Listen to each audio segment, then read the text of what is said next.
우리 본문 말씀 한번 읽겠습니다. 요한복음 16장 23절 24절 말씀입니다. 그날에는 너희가 아무것도 내게 묻지 아니하리라.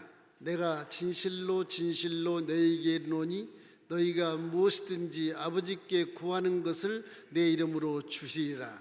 지금까지는 너희가 내 이름으로 아무것도 구하지 아니하였으나 구하라. 그리하면 받으리니 너희 기쁨이 충만하리라. 예수님으로 기도하면 기쁨이 충만한다고 말씀하십니다. 기독교는 기도를 통해서 하나님과 만남이 이루어지게 되고, 기도를 통해서 응답을 받게 되고, 기도를 통해서 성령이 우리에게 함께 하심으로 우리는 기도를 할 수 있는 권한이 있고 자녀 권세가 회복되었기 때문에 왕같은 제사장으로서 예수님을 기도하면 권세가 따르는 겁니다. 그 성령이 와 계시니까 성령의 능력으로 말미암아 기도가 상달돼서 우리에게 능력의 기적을 체험할 수 있는 놀라운 당사자가 되는 것이죠. 그래서 구약부터 신약까지 이르러 전부 다 기도가 아주 주된 그런 통로, 축복의 통로인 것입니다. 예레미야 33장 2절로 3절 말씀에는 일행하는 야훼, 그 일을 지어 만들어 성취하는 야훼, 이와 같은 야훼가 이같이 이르노라. 너는 내게 부르짖으라. 그래야면 내가 내게 응답하겠고 내가 알려보다는 크고 비밀한 일을 내게 보이리라. 그렇게 말씀하십니다. 예수님도 오셔서 하나님으로 오셨지만은 구하라 그리하면 주실 것이요, 찾으면 찾아낼 것이요, 두드리라 그러면 열릴 것이니라. 구하는 자가 얻을 것이고 찾는 이가 찾아낼 것이고 두드리는 이에게는 열릴 것이니라. 아무리 약한 자가 자식이 떡을 달라면 돌을 주며 생선 달라면 뱀을 줄 아버지가 어디 있겠느냐? 하물며 내 천부께서 좋은 곳으로 주시지 않겠느냐?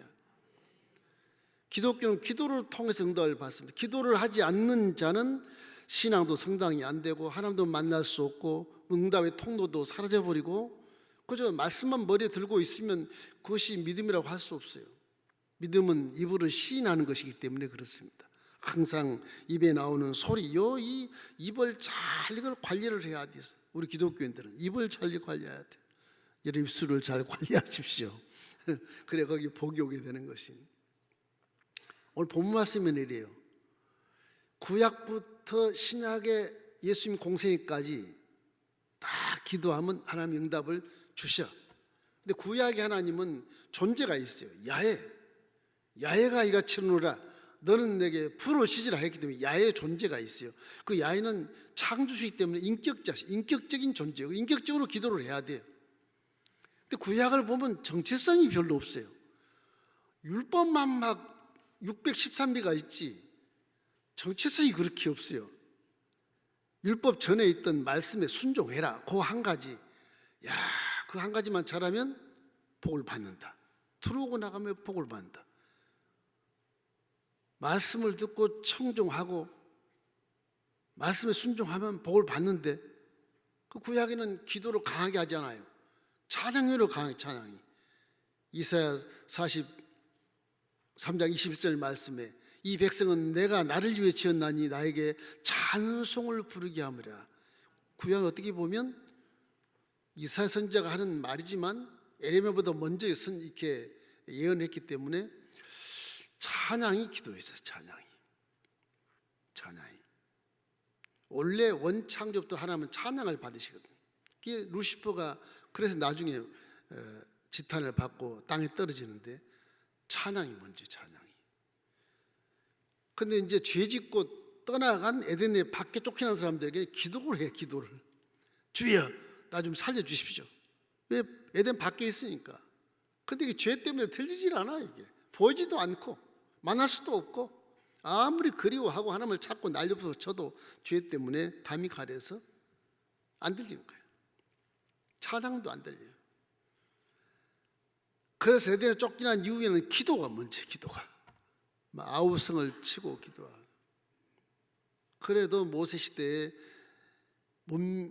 이런 명시를 해서 책에 길어서 율법을 계시하시고 또 하나님 이 땅에 초림으로 성막에 강림해서 40년간을 광야 생활에 이끌어 오시고 그리고 성령이 밖에서 역사했지만 다윗 같은 경우는 평생을 역사해서 통일한 걸 이루어내시고 다윗을 후손에게 언약을 하시고 그 뿌리에서 예수 그리스도가 나오는 것이거든요. 이런 수천 년 지난 다음에 예수님이 와서 어린아이로 태어나서 30년간 그냥 똑같이 세상을 경험하고 생활하고 효자로서 살면서 공생에 딱 들어와서는 성령으로 충만해서 이제 귀신을 쫓아내고 질병을 치료하고 죽은 자도 살리고 어마어마한 그런 표적을 강구해 내므로 니고데모 같이 아주 최고 학벌을 나오고 이거 뭐 사회적인 공회의 대표자요 국회의장격인 그 사람이 바리새인인데 율법이 흠이 없는 자인데도 불구하고 몰래 밤에 찾아와서 선생님 이런 일 하는 것은 하나님이 하게 하셨지 사람이 하는 게 아닌 줄 압니다. 내가 어떻게 해야 구원을 받겠습니까? 그런 바리새인으로서 구약에 능통한 자거든요. 예수님 안 만나도 다 말씀을 알아요, 이 사람은요. 그런데 그 말씀을 가지고 이 물질 관계에서 그걸 사용한다 그럴까, 빙자한다 그럴까. 자기 권세와 명예를 위해서 바리새인의 그런 높은 권자에서 그를 통해서 부자가 되고 물건을 착취하고 존경을 받고 위선적인 생활을 하는 것이거든요. 그분의 갈등이 느낀 거예요. 구약시대에서 신약으로 넘어와서 니고데모 같이 갈등의 사람이 대다수입니다. 대다수. 어떻게 해야 구원을 받겠습니까? 내가 지금 바리새인으로서 최고 학벌을 나오고 최고 자리에 앉아 있는데도 지금 내 마음에 갈등이 있다. 야인은 분명히 계신데 이거 어떻게 해야 구원을 받겠느냐 이거. 나도 구약에서 결정진 것처럼 의인 없네 하나도 없다는 걸 내가 알고 있고 율법 바리새주의자 율법을 다 꿰뚫고 있지만 속으로는 죄를 많이 짓고 있는데 이러다 내가 지옥까지 어떻게 하면 구원받겠습니까? 그래서 예수님이 신약시대에 기가 막힌 말씀을 하신 거예요. 요한복음 3장 5절 말씀에 사람이 물과 성령으로 거듭나지 않으면 하늘나라에 올라갈 수 없다.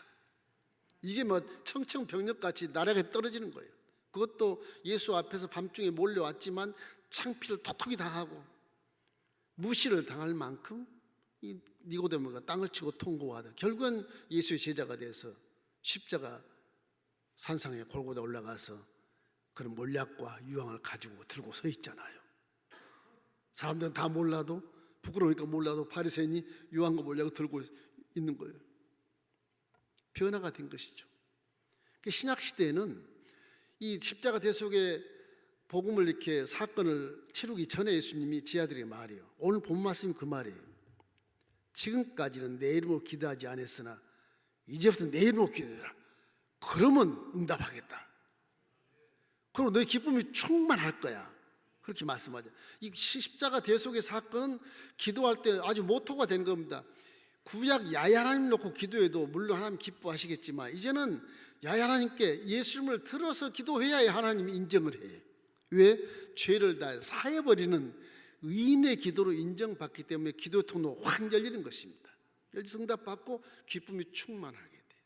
십자가 대속의 복음이 영원히 잘된 같이 이 물질 세계에서 무슨 문제가 됐든 다 풀어서 해결할 수 있는 복음이기 때문에 그런 것이고, 또 하나는 내가 의인 되어버렸기 때문에 의인의 기도가 상달되게 되는 것이고, 또 하나는 성령이 내 안에 계시니까 성령의 능력으로 소통하게 되는 거예요. 성령이 또 깨닫게 하시고. 그래서 이제 예수님이 유언한 이 말씀이 우리가 지금 하고 있는 기도인데 예수님으로 기도합니다 하는 것인데, 여러분 이제 기도가 하늘보다 상달된 것을 확실히 믿으십시오. 이제 신약에는요 야훼처럼 인격자죠. 틀림없이 예수도 인격자시죠. 똑같아요. 구약과 존재관도 똑같아요. 동등한 하나님, 예수님도 동등한 똑같은 존재가 있어요. 그런데 신약에서는 하나 좀 더하는 것이 뭐냐, 정체성이 있어요. 십자가 대속의 복음을 정체성을 딱 가지고 내가 기도하는 거예요. 기도할 때 항상 십자가 사건을 빼놓지 마십시오. 십자가는 죄로 따라 들어온 저주와 가난과 질병과 죽음 나하고는 상관이 없다고 말씀하시거든요. 죄와 저주와 떠나갈지어다, 질병아 사라질지어다, 죽음아 떠나가라, 두려움과 공포도 미움도 다 사라질지어다. 이 십자가로 다 해결해 버렸기 때문에 그런 것이거든요. 그러니까 우리 기도하고 응답받으면 기쁨이 충만해질 수밖에 없어요. 질병이 치료받은 기쁨이 충만하고, 저가 채찍에 맞으면 너가 이미 남을 입었노라 말씀했으므로 귀신아 떠나갈지어다. 우리 믿는 자리에 표적이 있다 이런 예수님으로 귀신을 쫓아내고 떠나갈지어다. 병든 자가 손을 앉은 적 떠나갈지어다. 그러면 여러분이 권한 권세를 가지고 있는 거예요. 자녀된 권세로 기쁨이 충만하지요. 이래서 십자가 돼서 복음을 가지고 이제 신약에는 확실하게 응답받을 수 있는 근거를 제시해 주시고 자격을 제시해 주시고 우리에게 응답받는 놀라운 길을 열어주기 때문에 성령 여러분과 함께 계시는 것입니다. 여러분 지금도 들으셔요. 할렐루야. 믿으시기를 주의 이름으로 축원합니다. 그럼 믿고 기도해. 믿고 기도해야 돼. 야고보서 4장 2절로 3절 말씀, 이런 말씀이 있어요. 너희는 욕심을 내어도 얻지 못하여 살인하며 시기해도 능히 취하지 못함으로 다투고 싸우는도다. 너희가 얻지 못하면 구하지 아니하기 때문이요 구하여도 받지 못하면 정욕으로 쓰려고 잘못 구하기 때문이라.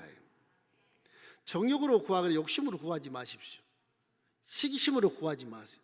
그건 주님이 기뻐하지 않으세요. 하나님의 영광을 위해서 구하고 십자가 되어서의 은혜의 정확하게 근거를 제시하며 구하시기를 주님의 이름으로 축원합니다.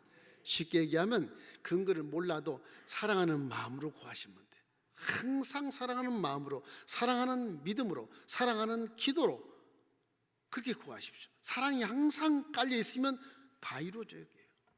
사랑이 없기 때문에 응답이 보류될 수가 있어요.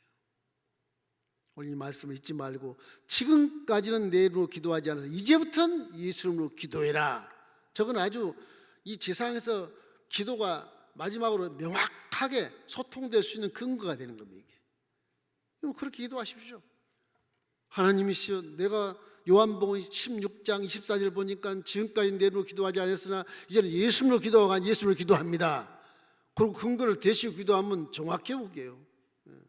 그래서 예수 이름으로 기도하는 거예요. 이제부터는 예수 이름으로 기도하지 않으면 하나님이 안 받으세요. 왜 그러냐? 예수 그리스도는 우리의 죄를 대신 심판받고 속량해버렸기 때문에 우리 의인 만들어 줬기 때문에 그 예수 이름을 귀하게 여기고 그 예수 이름의 권세를 주님이 인정하시는 것입니다. 인정하시는 거예요. 죄를 다 씻어버렸으니까. 하나님이 죄를 씻어버렸으니까 이게 뭐라고 할 수 없는 거예요. 이게 심판도 할 수 없고 징계도 할 수 없는 거예요. 그래서 예수 이름으로 기도하는 겁니다. 예수 이름으로 기도하면 마귀는 떠나갈 것이고, 마귀는 죄가 우리가 없으니까 그거 왜 그러냐? 내 죄를 예수님이 다 씻어버려 주셨다. 내 대신 예수님이 다 심판을 받아버렸다, 이 마귀야. 그게 예수 이름으로 기도하는 것이거든요. 네? 예수 이름으로 기도하는 것. 그래서 우리 기독교 신앙은 예수 이름으로 권세로 기도하는 겁니다. 여러분 오늘 기도할 때 여러분 하나님이 은혜를 받고 기도할 때 여러분 고난을 주고 성령께 능력을 주시고 소통한 통로를 열어주었으니까 오늘 기도한 거 내가 당답 받겠다, 이런 마음으로 기도하시길 주의 이름으로 축원합니다.